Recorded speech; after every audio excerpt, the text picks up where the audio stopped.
What's up guys? Today we're going to talk about the Ronin S2 dual switch grip, and I'll explain why that name is the way it is, kind of because of this thing. But let's just get into it.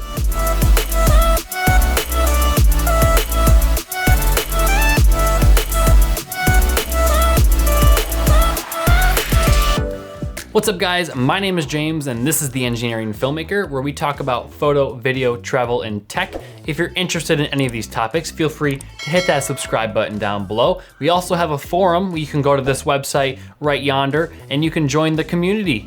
We can ask questions, answer questions, and more. So get to it and let's get to the video. First of all, we're doing a sit down chair one this time. I've been having issues with the backdrop, so let me know what you think if you like this. So I wanna start out with, today we're gonna be going over the video about the dual switch grip. However, if you do wanna see a video about the dual switch grip in regards to using the control handle, I will put a link up here that you can click on to see that video. So let's just get into what it comes with. So first it comes with two grips, handles, whatever you wanna call them, to hold on to, and it also comes with two arms.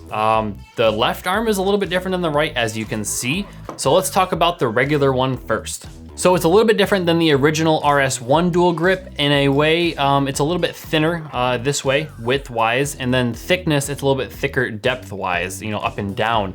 We still have the same button to, lock it into place, and then the turn twist to tighten it, and it's still a NATO mount. So you could technically use the arms from the RS1 on your RS2, and you do not need to buy the RS2 grips.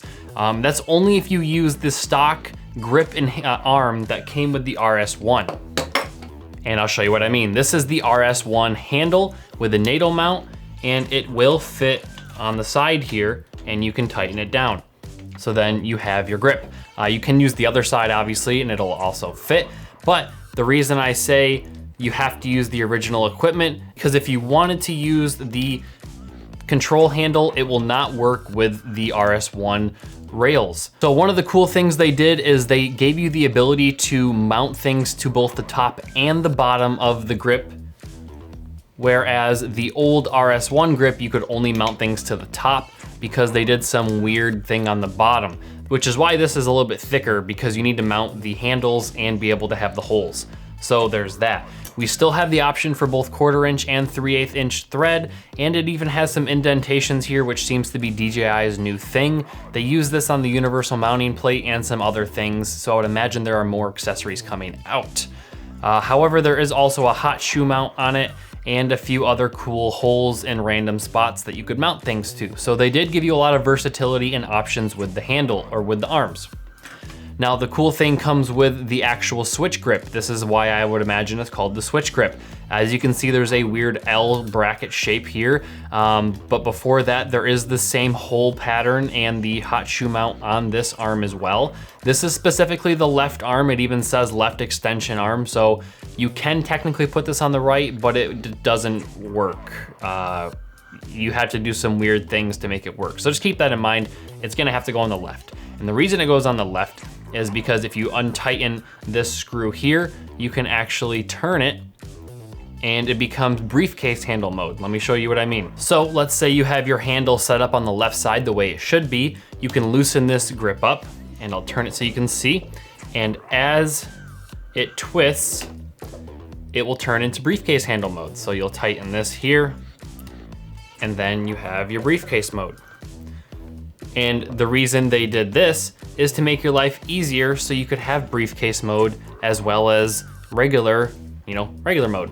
And the cool thing is, since there is a couple of screw holes towards the end of each arm, you could technically use a different grip if you had something in mind. All right, so let's talk about the grips. So like I said, these are very similar to the RS1 grips. However, on the bottom, they're slightly different. You have a hot shoe mount, and there's also a few holes on the bottom to connect other things, such as a 1/4 inch. So I just wanted to go over just a few more things, kind of things I'm not a huge fan of on the new RS2 dual switch grip. One, they're very long, as you can see here. They're about 2.5-ish inches longer than the original RS1 grip. So I don't normally like to have my hands all the way out to the sides here, so I would probably put mine more towards the middle, and that just leaves a lot of extra on the ends, which I don't like the look of, but it's still really functional.